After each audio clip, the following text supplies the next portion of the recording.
Booyakasha! Welcome back to another episode of Can't Handle the Heat. It's your boy G Swizz, joined by local Joe. How we doing, Jokesy? I'm doing good. We both got fresh cuts recently. Fresh cuts. I got a real. I just told him. Well, first of all, I want to say that if you guys hear, can you hear wind in the background and everything? Okay, I hope it stays like that. I hope the recording doesn't catch that. But if you guys hear like this kind of sound, that is crazy when I'm on the 7th floor here. So I apologize for that. I'll try and pause when I'm not talking or mute myself when I'm not talking. But no, yeah, just got a fresh cut today. I'm rocking a mini beard here. He lined me up. This is the first time I've ever been lined up by a beard, but this summer, I don't know about you, Joe. What do you? I mean, this summer I'm gonna go buzz cut and big beard the whole summer. What about you? I have no plans. I usually go to the Joe T for the big events when I'm rocking without a system. You gotta rock the Joe T. But I don't know. I like staying sharp and tight a lot of the times. I like keeping it tight on the sides, tight on the facial hair. If it gets too big, then I don't know. I just feel so I don't know how to describe it. A mess. I love that. I gotta give a big shout out. So I'm flying home pretty soon here. I'm gonna be flying back to America, and watching Micah's vlogs the past few days actually cracks me up because Micah and I have never even spoken about this. We both sleep on a pad in our living room. I was putting it on the ground, and then I realized that putting the pad on the couch makes it the most comfortable sleeping position. And I've slept there for the past couple months, most nights. And so I don't know what it is, but it must run out of system blood. Gage sleeps in his bed though, so he hasn't jumped on the trend. Dude, you guys are a bunch of as soon as I saw Micah's vlog of his apartment or his apartment tour, I was like, Joe and Mike are just a bunch of barbarians, a bunch of anarchists. I'm like, they're just they have a perfectly good bed, but they're just I'm just gonna go sleep on this pad. Next year, Dude, it's not a good bed. That's the reason I sleep there. It hurts my back. I don't know. I mean, I don't have the greatest bed, but is it because lifting? Why do you have a bad back? What is it? And it's all about the mentality. It feels like you're just on a sleepover, like you're a kid. Every night, you're just That's feels true. like you're on a sleepover all the time. As soon as I saw that, dude, I don't know. It's a cool feeling. When Micah was describing it, I totally related. I didn't realize he did that too. Yeah. I never spoke to him about it. It was just funny. And you guys get so excited about it. Both you two. Well, speaking of exciting, let's get into it here. We have a new merch drop coming on this Saturday, tomorrow, the 2nd. So if you haven't already, today's Friday. Yeah, today is Friday. Yeah, okay. Today is Friday, so it is the 2nd Saturday here. It's going to be a long sleeve. I haven't come up with a name yet, but it's going to be a long sleeve, dry fit, navy blue long sleeve top, and then bottom long sleeve shorts, as well as a lanyard. So we decided to kind of mix things up because we haven't really done dry fit material really, and a lanyard's perfect for people. Okay, maybe all the clothes aren't in the budget or whatnot, or just something super simple. Okay, and it's super, super cool, and we're excited. Again, it drops for about a week, and then it's going to be gone. It's not going to be available after the week, so it'll be for a 24-hour period, 8 p.m. PST, starting Saturday, April 2nd. Make sure you check out our social media, stay on top of it, as well as I want to give a shout-out to Dr. Price Electrolytes. Added some 20% off to get nice electrolyted. I don't know if can you see behind me? Dr. Price is right over there. I use them every day, twice a day. Dr. P's V's. Dr. P's V's, baby. P's V's, baby. But yeah, so we're not gonna be just talking me and Joe here. We're gonna get into a hefty subject here. I'm gonna bring on the Dustin Watten because we're gonna talk about the men's collegiate NCAA and how I have feeling there's been a drop in the last couple years of level of play, and Dustin Watten feels the opposite, and he feels that there's a rise in level in the last couple years, especially this year, he says, and I am the exact opposite. But though, without further ado, let's get Dusty on.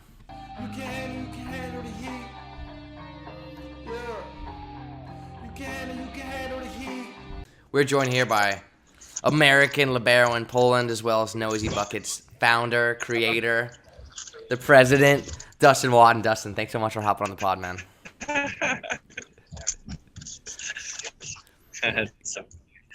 Thanks, bro. I like your haircut. Good to see you, my fellow Eastern European libero. Yes, yes, sir. We got sun today. We got sun today. Luckily, we're out of that snow Looking phase. good in your new out of system sweatshirt. Hey, thank you, man. Thank you. Yeah, yes, sir. Yes, sir. Oh, you're not. Um, You're can you not hear out us? of it yet. Oh, no. Spring in Eastern Europe is I Can got. you hear me? Yeah, I can hear you. We can hear you. We can hear you. It might be a little tough. We're like No worries. more or less in and out of the forest. Oh, no worries, no worries. Well, we just want you to hop on today because we wanted to something that we discussed in the last few days, is the NCAA level, and you've been paying a lot more attention to it, probably a little more than I have for sure, but I just came out of it, so we're kind of in these different situations here where different experiences. So I am, and I feel I don't know how Joe feels, but I feel how the NCAA level has dropped, especially since Joe, TJ, Josh, Stein, and all those guys graduated. Ever since those guys graduated, the level has just plummeted. And that's the same thing that happened in club because I was there. I was playing in that age group I was playing up. And then once Joe and all those guys left, I realized just like how much worse it had gotten. And just for me, like I'm watching these highlights and everything, it's like it doesn't look like it's getting that much better. I don't know. What, before we get into it, what are your thoughts on that, Dustin? Yeah, I mean, my thought comes from the national team, and you have waves of like phenoms, right? When I first came out of the national team, Matt Anderson was a phenom. Max was like kind of there, and he really worked his way into it, but it was just kind of like Matt. Matt was like the phenom, right? And after that, there was like 5 or 6 years without like any phenoms, and then like all of a sudden it was like Micah, Taylor, Aaron, and Thomas. And then after that, there was like another wave of like nobody, and it was like Jeff. And then you have TJ, you have Micah, you have Josh, like out of nowhere that are phenoms, right? Guys that go right away overseas and start competing. Like with Joe, right? We're not phenoms in essence. Like we're gonna have to work our way up. We have a good level. We're gonna have to work our way up, right? Yeah. And so it's rare that you have guys like this. And then when you have guys like this that all play for the same college, it's like, yeah, that's going to be some good ball right there. And so with Josh and TJ, stuff that they were doing, I mean, the stuff that, I didn't watch them so much. I watched a little bit at the end. But everyone I talked to when they went to these games, they're like, I've never seen anything like this before ever.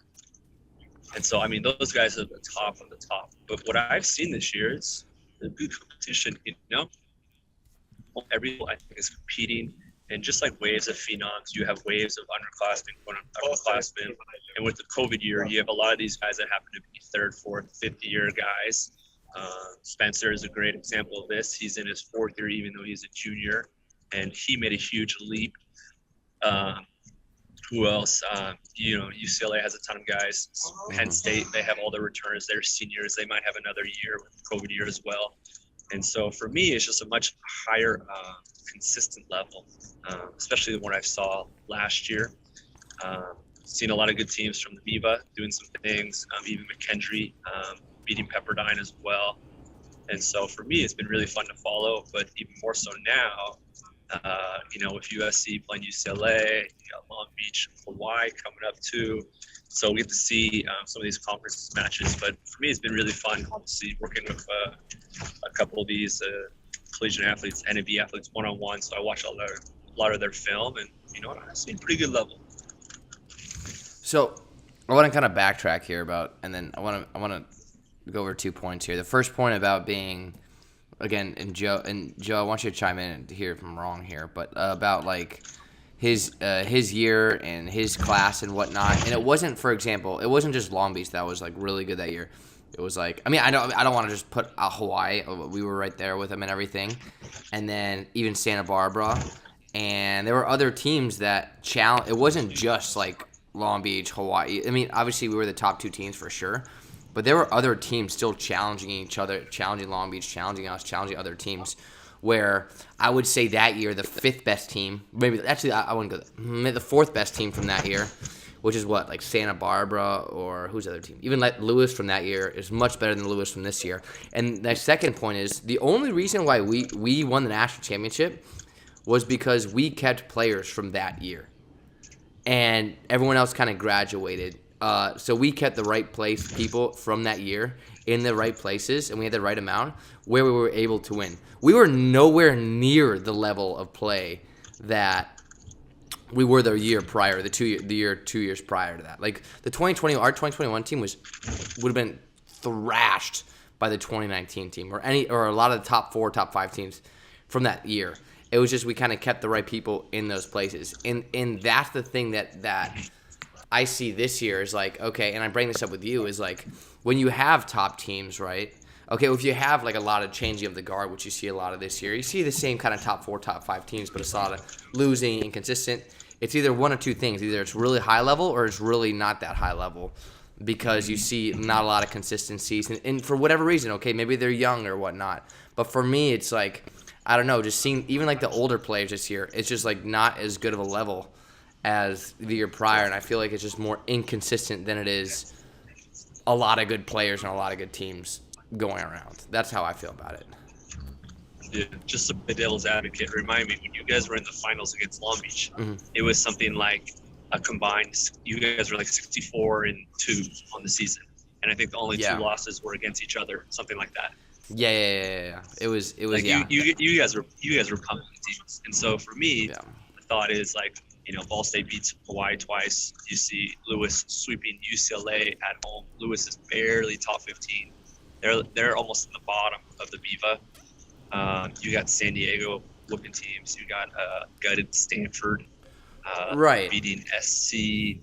And so for me, we're just seeing a lot of surprises, and we're still like not even really in a conference play yet. GCU, there's just a lot of emerging colleges or McKendree that they've been building for a while, and finally this is like their first good year. And then even you have like staple programs like Pepperdine and BYU that people thought they were going to be pretty good, and they're just barely hanging on in the NPSF. Right. So, but it could also be like this is all because we played McKendree. I remember we played McKendree a few years back, and they were really, really good. It's just like they beat BYU that year, I think. And I see McKendree this year, and that team back then was for sure better than this year's team. And I think for me, it's more you have the opportunity to actually like, okay, now those top teams aren't as strong. Like they're really inconsistent. They're not as strong. So okay, now those lower level teams that usually have no business touching these higher level teams are now able to because okay, like there's not that much of a difference anymore, in my opinion. Maybe the skill is more diluted, and maybe that's the problem. I don't know what it is, but I also feel like watching club volleyball. And Joe, I mean, you saw the club volleyball scene. Like, has club volleyball gotten worse as well? Like that's just that. I mean, what are your thoughts on this? I don't know. I don't know if worse is the right word. It's just. So I was actually having a conversation with our exit interviews this week with our coach Stefan Hubner, who is longtime national team middle blocker for Germany, and then he's now been here at Lüneburg for a while, and he pays a lot of attention to American college volleyball. He watches like everything, and he came up to me and he's like, I was looking at seniors and juniors, potential to bring in next year to, and he's like, I really couldn't really find a lot, to be honest. He was asking me for certain guys, and I let him know like I need to pay a little more attention to give you any type of feedback. But at the same time, I'm watching guys like Nikolov and like some of these younger players. That kid's gonna be freaking gnarly. He is pretty gnarly right now, but as he matures, there's certain younger players I would for sure that you look at and you're like, okay, like that kid's gonna be pretty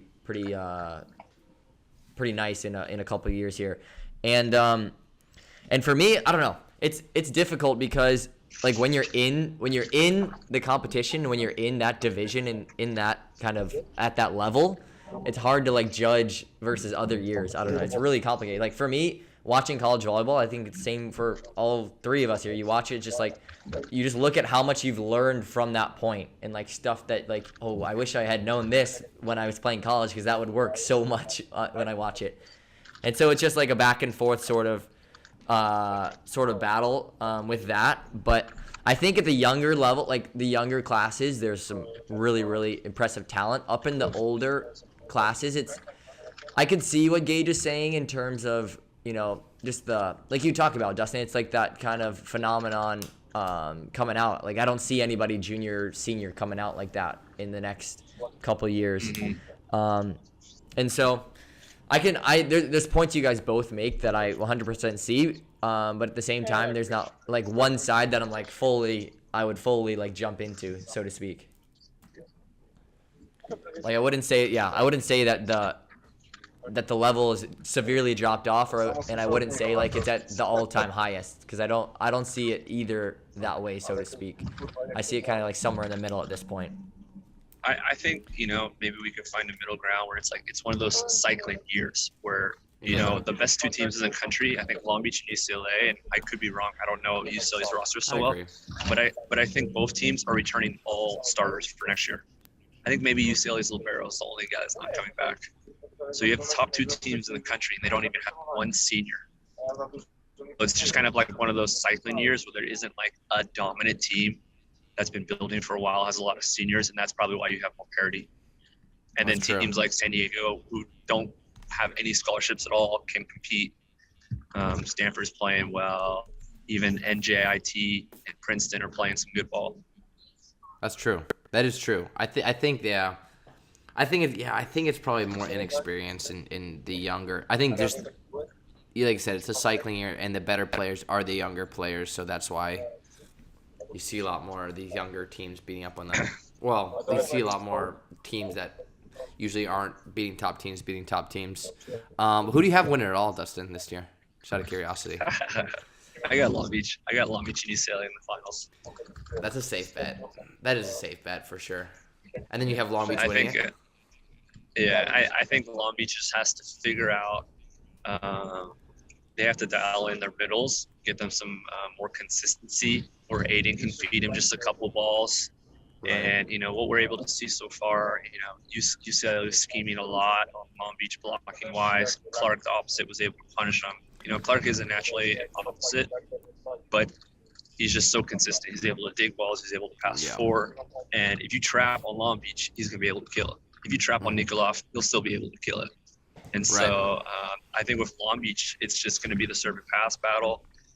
Sparrow's philosophy is just grip it and rip it every time. So sometimes it works, sometimes it doesn't. At Long Beach, it didn't work. And even at UCLA, I thought Long Beach battled pretty well. It would have been a really interesting game if Long Beach had Aiden and not their second setter. But UCLA is great, and I'm just very interested to see how the team develops, because it's so clear they have talent. But even back when I was playing, 15 years ago, it was always this joke about the blue curtain. Like, all right, like you played some games, you had one bad game, you go to the third side, and they have too much talent where there just isn't that cohesiveness that you see in national championships teams. But this UCLA team is just insanely physical. I was gonna ask you about that. I don't know, like UCLA is a school with obviously the national team coach being John Sparrow, being the head coach there, and being UCLA and it's in all its glory and history. How do you feel about the kind of plug and play method of UCLA? Like, for example, like if you go, I can't remember the last time where they had one like starting lineup where they just like stay steady throughout the entire time. It's always like not like okay, they have like the second and third middle switch up. Like it's completely different. And they have a lot of good players there. But how do you feel about that? Rather than like a team like Long Beach where it's like, okay, these are starting guys. Yeah, I think it's really difficult because you see it inclusively with people that follow professional volleyball. Resovia has the biggest budget and a cup. Can you hear me? Yeah, we can hear you. So, for example, in Resovia, where Jeff played a couple of years ago, Kavika played there as well. They have the biggest budget, and they got 13th out of 14th place a couple of years ago. And that's because the players are just always looking at the bench. They don't build teams. They just bring in great players. And the management style is just like compete in practice and compete in the game. But the thing is, they're competing against each other. They're not competing with each other. Yeah. So with UCLA, I mean, in the past, it's worked, but it's always kind of been the same where they get all the best recruits and a lot of guys, or, kind of the philosophy looking from the outside in, or what Skates used to do is there's a young guy and an old guy that are playing around the same level. The young guy gets the nod. Right. And I'm just assuming that builds a lot of resentment from the upperclassmen. Where, usually in college volleyball, what I've heard about Hawaii, what I know from Long Beach, it's like a family. Like, you'll like die for your guys. Even if you're on the bench, you're like so grateful. You're like, dude, I'm so happy I'm on the bench. And like, all I want is for for the guys to win, whether I'm on the court or off the court. And I think this is really powerful. I think you can't overstate this feeling in college. And if you don't have it, I think it's a severe deficiency. And I don't know about UCLA. I don't know if they have that or not. But right. Yeah, I think it's really interesting when you have so many guys that, for UCLA, they have like 4 0-1s, right? Like, it's unbelievable. They have 2 opposites that could probably start for every team in the country. Both opposites could probably start for Long Beach State. Right. It's just, I don't know. It's like you said, it's hard to build cohesiveness or momentum. Or, for example, let's say you get in a rut. Like, part of building a team, right, is obviously you want to go put your best players out there. But you also, like, sometimes having all your best players out there or whatnot is like not the best lineup, and it's hard to find a lineup when there's no, how do you say this? They don't have to, what's the word I'm looking for? Where they don't have to go through like hardships together. Like, part of like a good team is like, okay, we're struggling, we got to still find a way to win, and even if we lose, we got to find a way to pick ourselves back up. But if it's kind of like okay, we're losing, we're gonna sub everyone in there, but it's also hard on John because he has all this talent, so like I get it. Like, it's not like an easy trick, So it's like, okay, how do you build that cohesiveness when once stuff starts to go bad, you have 2, 3, 4 options, It's kind of hard to kind of judge that way. I don't know. That's how it kind of felt for me. I don't know. College volleyball is a journey, right? Yeah. Like, you go to battle with your guys, and like I remember at Long Beach, it's like even when the season was done, I was like, let's get in the weight room, let's do it. Like, let's do this together. Yeah. There's a couple of liberos I'm working with right now, like privately, one-on-one, and their team has lost some games, and I just always try to reframe it. It's like, this is a great opportunity for you guys to band together, and for you to be more of a leader of this team, right?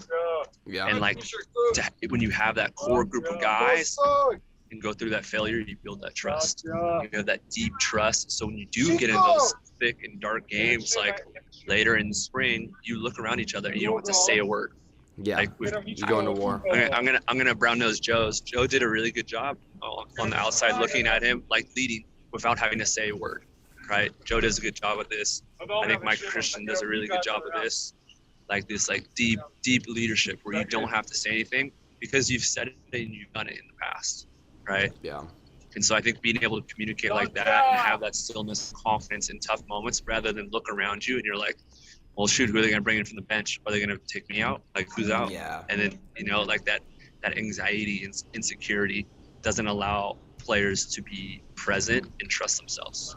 Yeah, that's true. Yeah, I've been on teams where... Hey, Dustin, I was just going to say, Dustin, in your eyes, where do you think Hawaii lacks, like, just as a team? We have a lot of people, like, Hawaii fans in general, so I just want to get insight on where you think, like, Hawaii is really kind of, I don't know if faulting's the right word, but lacks depth in or lacks, significant prolificity. What word? I'm speaking European English. I don't know what the hell, sorry. But where do you think Hawaii is lacking at this point? I think Hawaii just, I heard they had a good preseason schedule and some teams had to bail on them. But I think it's just the strength of schedule. They haven't really been tested yet, right? They're whooping like whatever, Brooklyn, 3 games in a row. They're whooping whoever else. And I think they just need to get tested, right? Because they have a lot of guys that have been in leadership roles outside of the center position. And I believe what's the Brazilian middle, Voss? Yeah, Jeremy Voss. Right? Jeremy Voss. I'm really impressed with them so far. But I think the 2 pins, right? Seeing what they can do. I know the younger guy was on the team last year, played a good role, but not as a leader, right? What's that transition from 0-2, where it's just like, hey, just kill a couple balls, to like, hey, you're going to lead us to the national championship. That's a big transition, right? Yeah. Obviously, the libero spot, I've seen some moments of greatness, but not so often. I think they put the younger guy in last week. He did a pretty good job, actually. So I'm excited to see them against Long Beach. Obviously, I'm a Long Beach homer, but I just really excited to see those guys compete. Those are great games in the mid. You get a ton of Hawaiian fans coming out as well. And I think that's where you really learn a lot about your team when you come in a hostile environment against a really good team. And not only do you play them once, but you get to play them the back-to-back night. So I'm not actually so interested for the first night, but the second night, and see how Hawaii bounces back with arguably a pretty young team. That's a good point. That is a good point. Yeah, and I don't even remember the last time Hawaii beat Long Beach at Long Beach. The only thing long time. Long Beach always loses at Hawaii too. That's a good point. That is a good point. I don't know. we need some neutral, because we need some neutral territory matches. That's what we need. I don't know. Or I don't know. Well, Dustin, thanks for hopping on, man. I know you're traveling to a match right now. We just wanted to get your input because we know you're so dedicated and so into the college game, and we were like, okay. We had some differing opinions, but it's always fun having these conversations with you, my man. What is your predictions for tonight and tomorrow? Set scores. Yeah. Prediction. I think tonight Long Beach in 4. Second night Long Beach in 3. Ooh, not a good bounce back from Hawaii. What do you guys think? I don't know, man. I think Long Beach's gonna beat them twice. I think tonight in 3 and tomorrow in 4. A little switcherooski. I think Hawaii's just in a really tough place because they haven't tested yet. Yeah, Long Beach had a really good schedule. UCLA twice. They had Penn State. They just came off playing Santa Barbara twice. They've already played UCI twice. UCI low-key has a really good team, in my opinion. And so, I mean, Hawaii's played San Diego in North Region Conference. Like, that's it. I looked at it. I don't think they've they haven't beat a team in the top 10 yet. No, man. Do you think this is a Do you think it's a must-win for Hawaii to even have a shot at an at-large, or do you think that's out of the picture at this point? Oof, that at-large is going to be tough, especially if Ball State doesn't win FIBA. Yeah, that's going to get wild because Ball State did a pretty good job with their non-conference. They split with BYU at BYU and then beat Hawaii twice. Going back to all this college stuff, this is the first time I've been following college in a long time, and it's like, I kind of was forced to, starting to work with these collegiate athletes. Like, I got to watch the video of them, and so I don't know exactly how it works now with the at-large. Is it 6 teams, or they have like a seven final teams. 6? 7. Final 7. That makes sense. Yeah, exactly. So what is it? There's one from each conference, and then 2 at-large bids. Is that right? Yep. Yeah. So I mean, it's just so hard. If Penn State or Ball State doesn't win their conference, which is completely possible, those guys will probably get 1, if not 2 of the bids, and then everything is just in the air from there. But if you look at MPSF, I mean, outside of UCLA, everyone's in the hunt, right? Yeah. The good thing for Hawaii is they host. Yeah. That's true. The good thing for Hawaii is they're hosting the conference tournament. Yeah. Everyone who's won the last couple, except for Long Beach 4 years ago, everyone who's won the Big West tournament has not won the NCAA finals. Because we won it, then there was a COVID year, and then Santa Barbara won it. We got upset by San Diego, and then they didn't. And then we beat them. So maybe you don't want to win that tournament, but I don't know. Who knows? I think once Hawaii brought in Milan, you can never count Hawaii out. That's a good point. It's a fair point. Miloš gets it done, man. Eastern Europe power, baby. That's right. Yes, sir. All right, Dustin, always a pleasure having you on, brother. All right, boys. My pleasure. Take care. See you guys at home.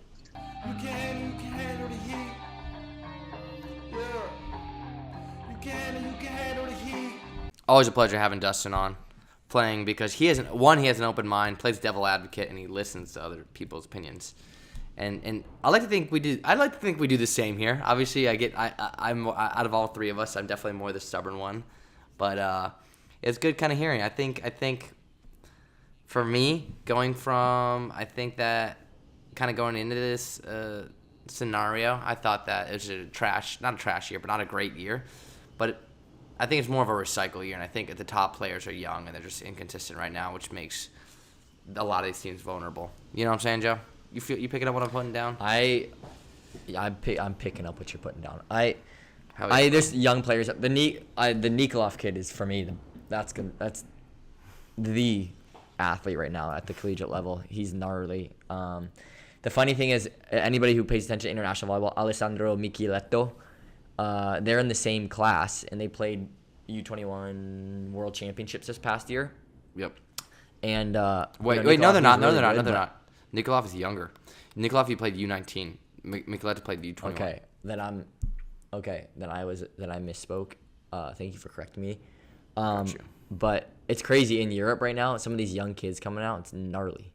Anybody who has not had a chance to go watch Alessandro Micheletto, he's the lefty outside. He's 6'9", 6'10", incredible ball control, gnarly outside for Trentino. They just beat Perugia last night in Champions League with a severe budget difference between those clubs. Trentino had to sell some of their top players just to be able to have a team this year, and so it's pretty crazy. Just the youth in Europe right now. You look at beach volleyball scene, the beach volley Vikings. They're all young players. The youth in Europe right now is just crazy good. Two things I want to say about that. For Nikolov, I go into my local store here because he's from Bulgaria, and he's in the commercials, and he's I'm buying fruit, and I look up and it's a poster of Nikolov. I'm like, oh, would you look at that? Two, Micheletto, dude, I was watching his highlights the other day. I have never seen anyone tip from their shoulder. Like, for example, okay, let's say you go fake swing, and then you're gonna tip. It's usually around your ear, but he literally does it below his shoulder. He's that high above the net, where it's like, if for the people like, obviously YouTubers, you can see me watching on YouTube, but for the Spotify listeners out there, like, it's below his shoulder, and he's like, imagine you're doing like a layup and you take it and it's just like a finger roll layup. It's like that, but below your shoulder. Like, I've never seen that before. So he's going from underneath the ball like that, and it's just like, it's unbelievable. I've never seen anything like that. Internationally, if you watch Slivka and Micheletto, the two lefties, they're both gnarly at this move. One of my outsides, he was righty last year, but he was really good with his left. He used this move a lot, was really good at it. But the ball, you wait for the ball to fall to your left, and then you just wait for the ball to drop it, and just right outside the block, drip right over the net. It's such a gnarly move. Watch Slivka and Micheletto do that at the international stage. I mean, there's a lot of players who can, but they do it at a really high level and effective because they are lefties. But it's impressive, man. Crazy. Well, give us your guys' thoughts about how about NCAA men's volleyball is shaping up and how it's looking. I want to hear you guys' thoughts down below. Comment. Also, again, a reminder, Saturday, April 2nd, 8 p.m. PST is the drop for our long sleeve, our shorts, and our lanyard. It's a limited drop. It'll only be open for a week, and it's limited supplies, so make sure you are not behind on that. Just follow our Instagram, and you will be thoroughly caught up to date. Well, Joey, you travel home tomorrow. You lucky. Not going to say it, but you lucky boy. I wish you safe travels, man. And just remember, if you can't handle the heat, goddamn kitchen. This has been another episode presented by Out of System.